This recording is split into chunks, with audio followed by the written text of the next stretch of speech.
This is wild. I feel like I'm in a Dr. Seuss book or something. These like truffle trees and like, I don't know, I feel like the Lorax is gonna pop out somewhere and start talking to me about speak for the trees or something. It's just cool. Okay, welcome back, everybody. Hopefully you all had a good Thanksgiving break, a safe Thanksgiving break. I looked at the long range forecast, and there's really only like 2 more days of decent riding weather here in Flagstaff. So I went out yesterday for a nice little ride. What I did was I went up northwest of town and did a little loop around this little volcanic cinder on some dirt and dual track roads. It was pretty fun, a little bit rugged and rocky. And then I came back down to the highway and then zipped up and over Schultz Pass, which is kind of a famous scenic road. My battery in my GoPro died halfway up that, so most of the footage is from that first loop, but I just wanted to let you know what you're gonna see in the video clip. And then I plan to take one more trip tomorrow down to Sedona and maybe tackle Schnabely Hill Road again. So that's the plan. Enjoy. It is almost December, and you know, I had sort of relegated to putting the bike up for storage, and we've just had these unseasonably warm days.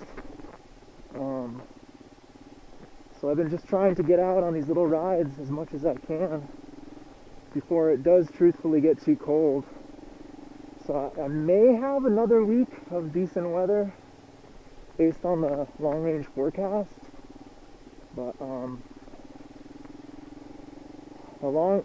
the like 10-day forecast definitely has it getting pretty cold. So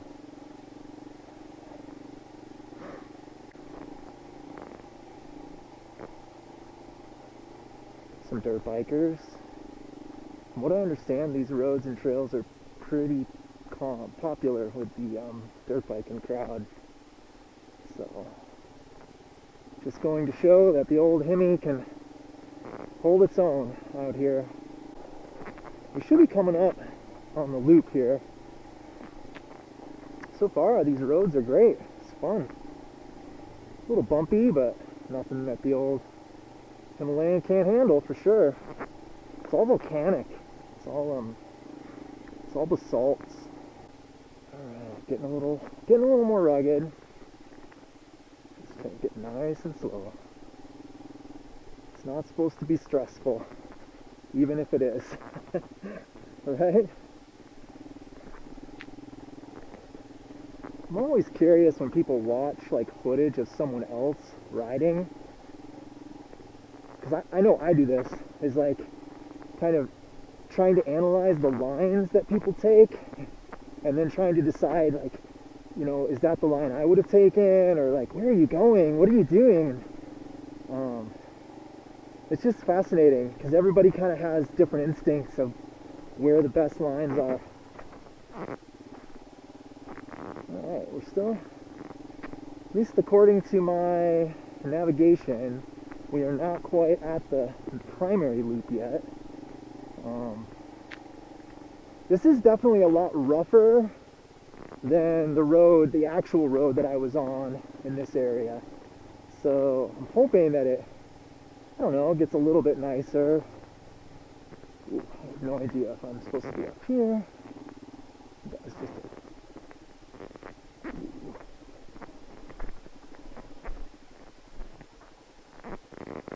alright.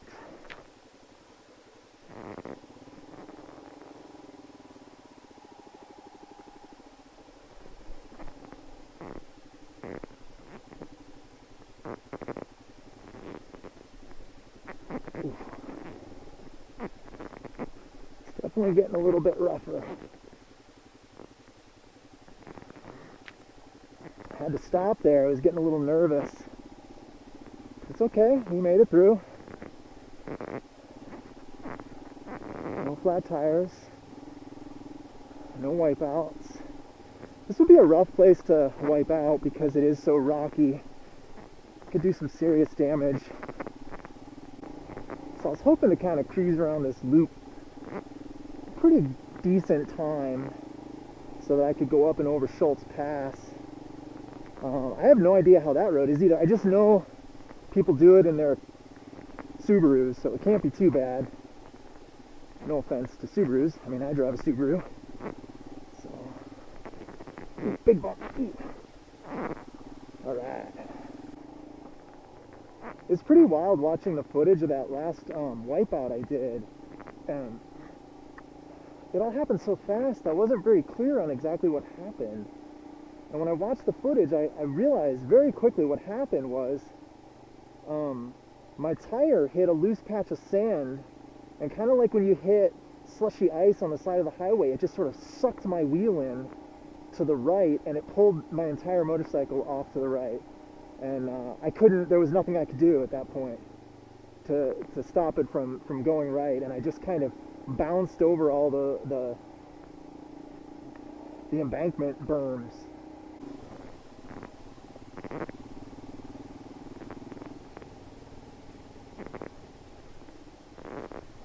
Oof, man, this is looking pretty gnarly. First gear it is.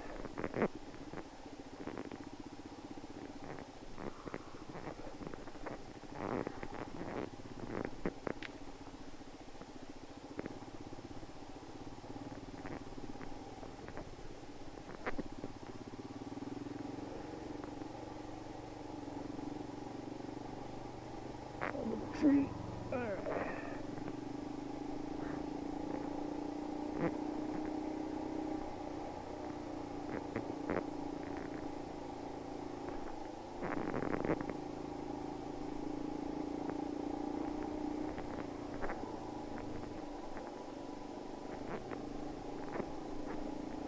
According to this, we need to go right. All right, let's do it. Oh, here we are back on that sort of super highway again.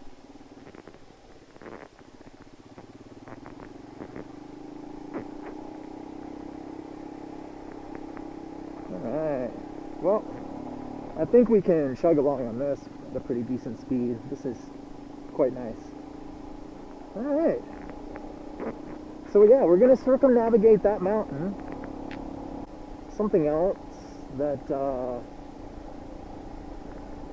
I've noticed about the Himalayan, which I know many other people have noticed, but it's worth pointing out, is the temperature sensor says it's 72 right now. It's definitely not 72. So what's happening is that temperature sensor is located close enough to the engine where it's getting some engine heat, and yeah, it's causing it to be a little bit inflated. Looks like I need to go to the left here. Wow, look at this. This is cool. This is wild. I feel like I'm in a Dr. Seuss book or something. These like truffle trees, and like, I don't know, I feel like the Lorax is gonna pop out somewhere and start talking to me about Speak for the Trees or something. It's just cool. Clearly, it looks like there was a fire here at some point a long time ago. Or, I don't know, either that or a really big windstorm, but it looks more like fire damage. Oh wow! So yeah, we're getting a pretty sweet view up here.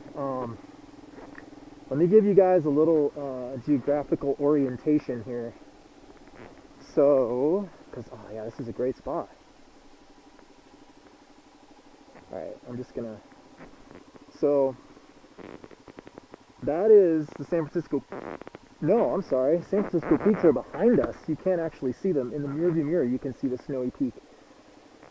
So that's Humphreys and Agassiz, and then that big peak over there is Kendrick Peak, which is also a really good one to hike and climb.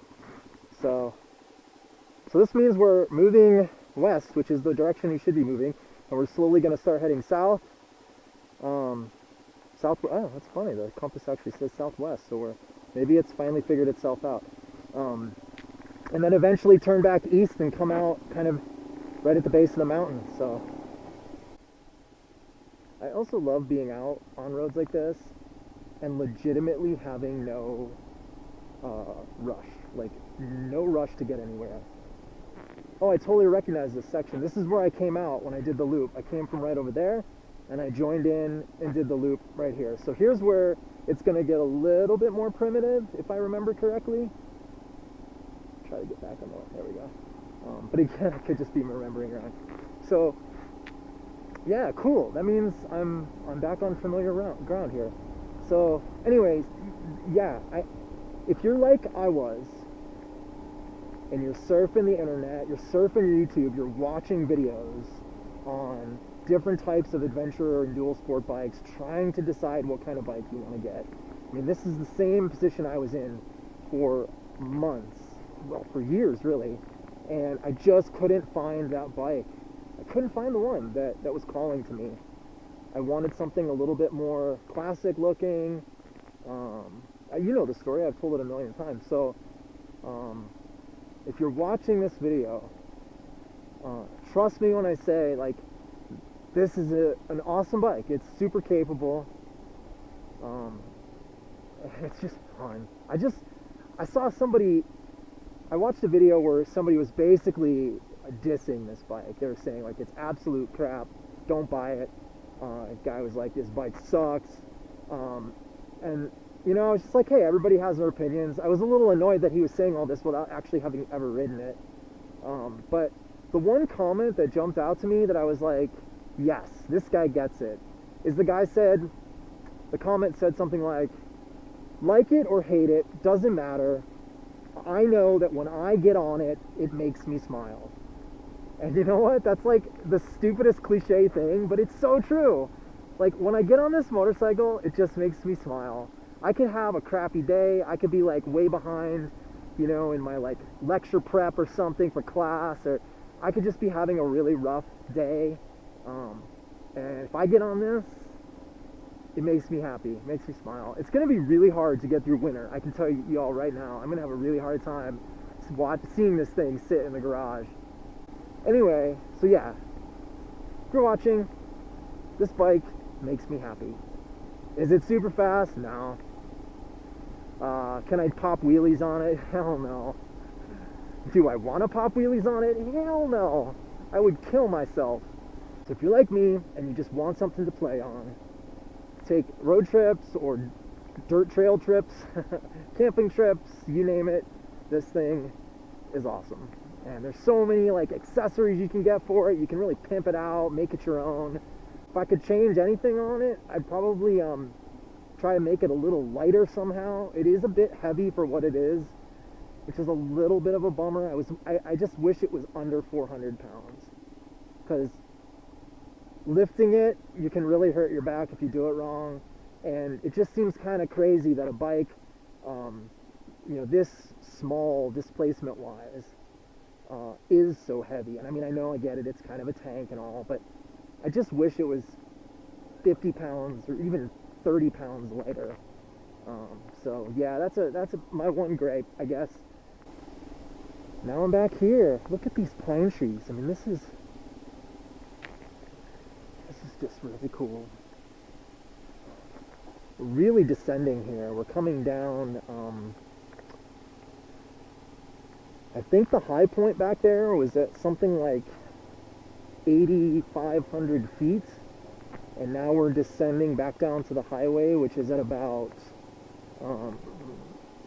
78, maybe 79. So we're dropping like 500-600 feet from the high point. It doesn't look like it, but we've been descending for quite some time now, and it just keeps going. Basically, we descend all the way down to the road. So the one thing that's been a blessing and a curse for people like me this late fall, is that we've had almost no precipitation.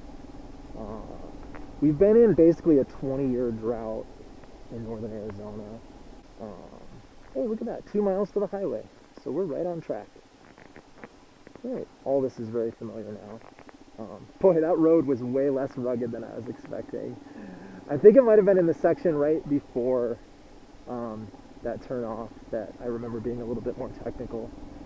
But anyway, yeah, we got a little bit of snow last winter, and then it didn't really snow anymore after like February.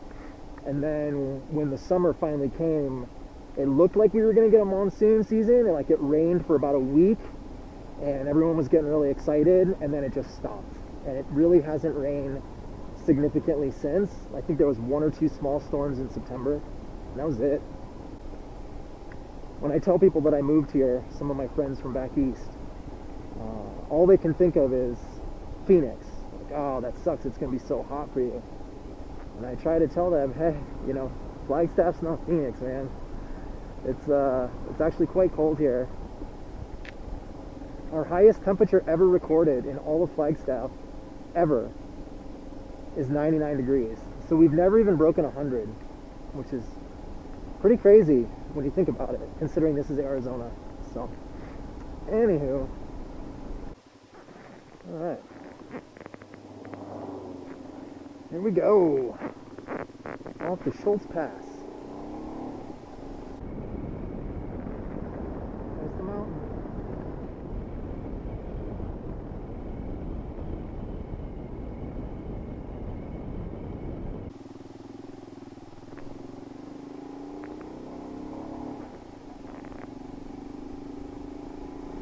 Schultz Pass. We've got about a third of a tank of gas. The gas station is just on the other side of the pass. So, assuming that we make it up and over, should only be about, I don't know, like 10 miles.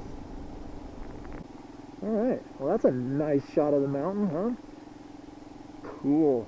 That is, what you're looking at there is Mount Agassiz, which most people accidentally confuse, or incorrectly confuse, with Mount Humphreys. Mount Humphreys is actually just right behind it, and you just can't see it from this viewpoint. So that the pointy one there is Mount Agassiz, which incidentally is illegal to summit. There is a endangered species of flower on top of that summit. If you are caught trying to summit Agassiz, you can be fined up to I think $500. So, where are we at? It says we got 3.8 miles to that intersection. So we should be, we're definitely going to have enough gas, that's for sure. We're not even in our reserve state yet.